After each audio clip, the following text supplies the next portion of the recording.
ভারতবর্ষের ইতিহাসে ধর্ম, বিশ্বাস আর রাজনীতি যেখানে মিলেমিশে একাকার হয়ে যায় তার নাম অযোধ্যা। ২০২৪ সালে ২৩শে জানুয়ারি যখন রাম মন্দিরের দরজা সাধারণ মানুষের জন্য খুলে দেওয়া হয়েছিল, তখন কোটি কোটি মানুষের চোখ দিয়ে আনন্দের অশ্রু ঝরেছিল। কোনো বুড়ো কৃষক তার ফসল কাটার পর প্রথম জমানো টাকা নিয়ে এসেছিল।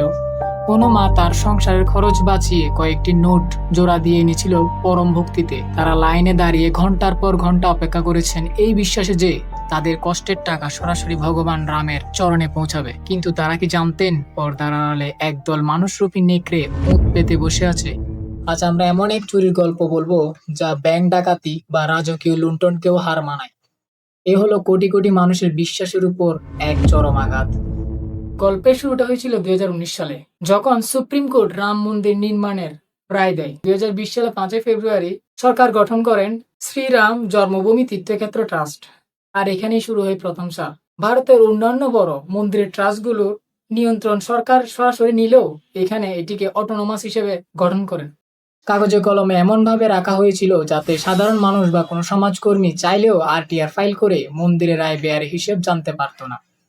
কিন্তু মজার বিষয় হলো, অটোনোমাস হলেও ১৫ জন সদস্যের মধ্যে ১২ জনই ছিল সরাসরি সরকার এবং নির্দিষ্ট রাজনৈতিক আদর্শের অত্যন্ত ঘনিষ্ঠ ব্যক্তি। সবকিছু যে ঠিক ছিল না তার প্রমাণ মিলে মন্দির উদ্বোধনের অনেক আগে থেকে। ২০২০ সালে একটি বেসরকারি অডিট ফার্ম ট্রাস্টের অব্যবস্থাপনা দেখে পুরোপুরি আটকে ওঠে।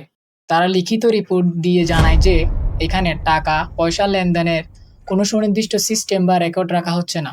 যদি দ্রুত ব্যবস্থা না নেওয়া হয় তবে এখানে বিশাল বড় চুরি বা আর্থিক কেলেঙ্কারি ঘটবে। কিন্তু কি করা হলো? সেই রিপোর্টের সাথে রাষ্ট্রের শীর্ষ কর্তারা সেই সতর্কবার্তার ফাইলটি আলমারির নিচে চাপা দিয়ে দিলেন।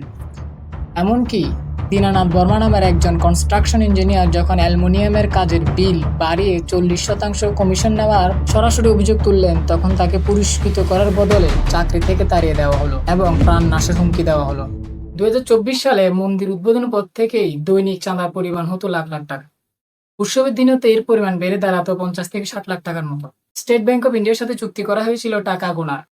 নিয়ম ছিল প্রফেশনাল বা যোগ্য লোকদের ইন্টারভিউ নিয়ে নিয়োগ দেওয়া হবে। কিন্তু বাস্তবে যা ঘটলো তাকে এক কথায় বলা যায় স্বজনপ্রীতি বা জুগাড়। চম্পত রায়ের ড্রাইভারের ভাইপো মনীষ যাদব, ট্রাস্ট সদস্য অনিল মিশ্রার আত্মীয় অনুকল্প মিশ্রা এবং লবকুশ মিশ্রা, এদের সবাইকে টাকা গোনার এবং ব্যাংক পৌঁছানোর গুরুত্বপূর্ণ টিমে ঢুকিয়ে দেওয়া হলো। এদের অফিসিয়াল বেতন ছিল মাত্র ১২ থেকে ২০,০০০ টাকা। কিন্তু এই সামান্য বেতনের আড়ালে এরা তৈরি করেছিল এক অভিনব চুরির সিন্ডিকেট। লবকুশ, মনীষ যাদব এবং অবিনাশ শুক্লা, এর নামগুলো মনে রাখবেন। টাকা গোনার সময় এই সদস্যরা এমন এক চক্র তৈরি করেছিল যা সিসিটিভিকে অন্ধ করে দিয়েছিল। নিয়ম অনুযায়ী কাউন্টিং টেবিলে বসা প্রতিটি মানুষের হাত ক্যামেরায় স্পষ্ট দেখার কথা ছিল। যখনই ৫০০ টাকার নোটের বড় কোনো বান্ডেল সামনে আসতো, তখন সিন্ডিকেটের একজন সদস্য ঠিক ক্যামেরার সামনে কোনো ফাইল বা পানির বোতল সোজা করার বাহানায় দাঁড়িয়ে যেত। ব্যাস মাত্র ৪ থেকে ৫ সেকেন্ডের জন্য ক্যামেরার ভিউ ব্লক বন্ধ হয়ে যেত।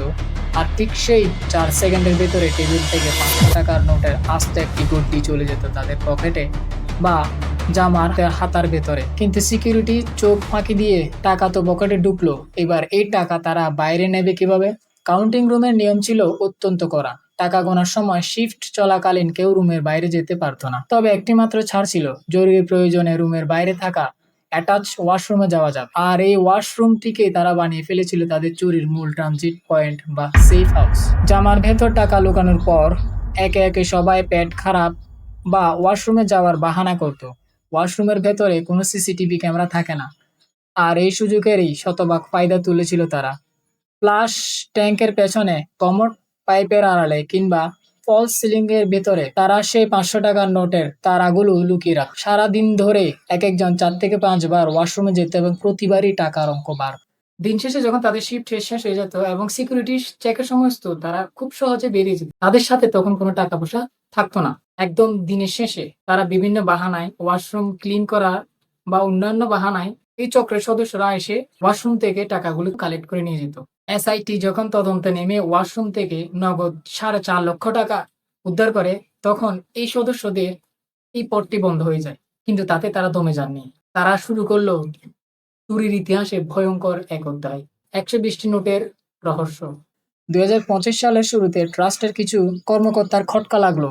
তারা দেখলেন অন্যান্য ছোট নোটের তুলনায় 500 টাকার নোটের যোগান ব্যাংকে হঠাৎ কমে গেছে। সন্দেহের রাতে ট্রাস্ট নিয়ম করলো এবার থেকে কাউন্টিং রুমে থাকা কর্মীদের পকেট ছাড়া জামা পরতে হবে। চোরদের জন্য একটি বড় ধাক্কা ছিল, কিন্তু তারা দমে যায়নি।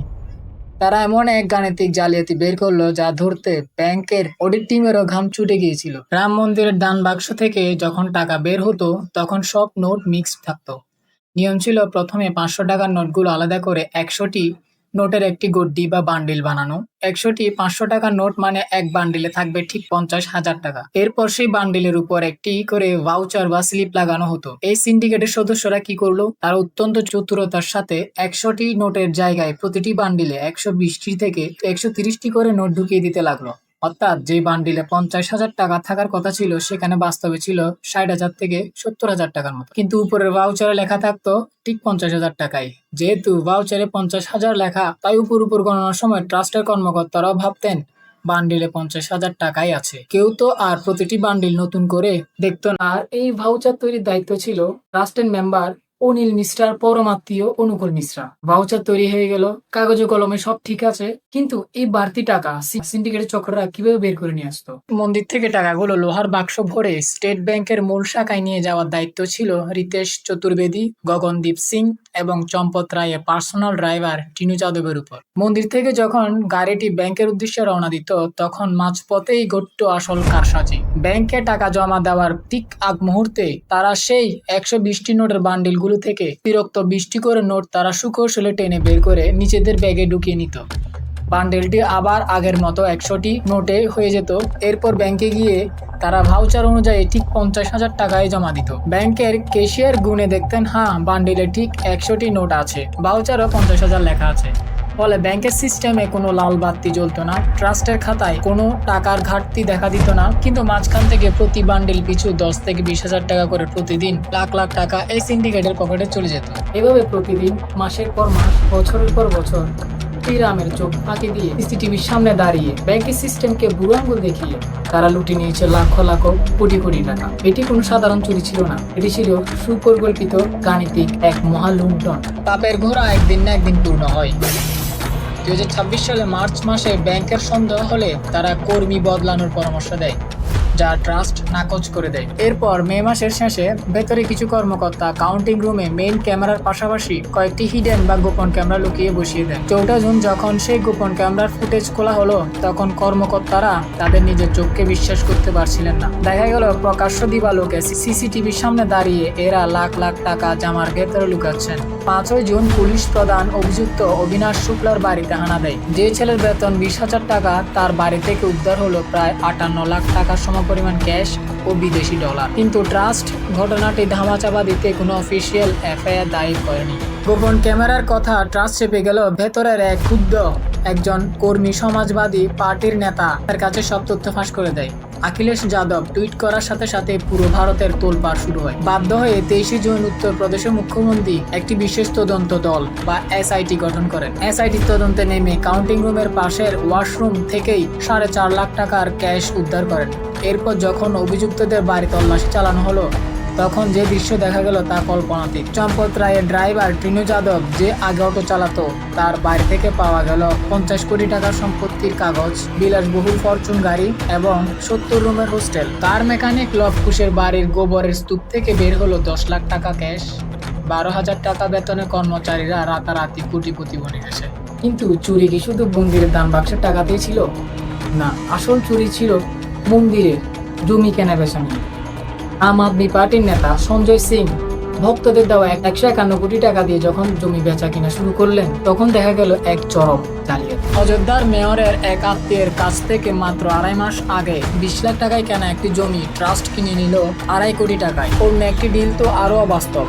2 কোটি টাকার কেনা জমি ঠিক 10 মিনিট পর ট্রাস্টের কাছে বিক্রি করা হলো 18.5 কোটি টাকায়। মাত্র 10 মিনিটে 16 কোটি টাকার প্রফিট। এখানেই শেষ নয়, দাগি আসামি ও ফেরারি আসামিদের থেকেও কোটি কোটি টাকার জমি কেনা হয়েছে চড়া মূল্যে। কিন্তু ট্রাস্টের খাতায় এর কোনো সঠিক রসিদ বা হিসেব নেই। টাকা এবং জমির পর এবার তাদের চোখ পড়ল পিরামের 15 রূপার উপর। মুম্বাইয়ের এক ব্যবসায়ী রামলালার জন্য 3 কেজি ওজনের রূপার হার এবং 1 কেজি ওজনের পাদুকা দিয়েছিল। হিন্দু সমাজ দিয়েছিল 200 কেজি ওজনের রূপার ইট। আজ আশঙ্কা করা হচ্ছে আসল অলংকারগুলো চুরি করে ভগবান রামকে নকল অলংকার পরিয়ে রাখা হয়েছে। আর সবচেয়ে বড় তামাশা হলো তাদের তদন্তের ক্ষেত্রে এসআইটি তদন্ত করে যে রিপোর্ট জমা দিলেন তা দেওয়া হলো অতিরিক্ত মুখ্য সচিব সঞ্জয় প্রসাদের কাছে। অথচ ট্রাস্টের অফিসিয়াল ওয়েবসাইটে মেম্বারদের তালিকায় তার নিজের নামই রয়েছে। অর্থাৎ যে সিস্টেমের বিরুদ্ধে তদন্ত রিপোর্ট যাচ্ছে তারই এক সদস্যের কাছে। একে বলে স্বার্থের চরম সংজ্ঞা, কনফ্লিক্ট অফ ইন্টারেস্ট। আজ ড্রাইভার, মেকানিক আর আত্মীয় স্বজনদের ধরে জেলে পড়া হচ্ছে ঠিকই, কিন্তু সাধারণ মানুষের মনে প্রশ্ন, এই কোটি কোটি টাকার সিন্ডিকেটের পেছনে থাকা আসল মাস্টার মাইন্ড কারা? সামান্য বেতনের কর্মচারীরা কি এত বড় সাহস পেত যদি না তাদের মাথার উপর কোনো ক্ষমতাশীল আকার হাত থাকতো? যদি এই পবিত্র স্থানকে চির কলঙ্ক মুক্ত করতে হয় তবে এই ট্রাস্টকে অবিলম্বে আরটিআই বা তথ্য অধিকার আইনের আওতায় আনতে হবে। প্রতি বছর অডিট রিপোর্ট জনসম্মুখে আনতে হবে এবং একটি রিয়েল টাইম অনলাইন ড্যাশবোর্ড চালু করতে হবে যেখানে প্রতিদিনের হিসাব এবং প্রতিটি পয়সার হিসাব দেখানো হবে। সাধারণ মানুষের অন্ধভক্তিকে যারা পকেট ভরার মাধ্যম তৈরি করেছে তাদেরকে যতদিন পর্যন্ত শাস্তির আওতায় আনা না হয় ততদিন পর্যন্ত কোটি কোটি রাম ভক্তের আত্মা শান্তি পাবে না।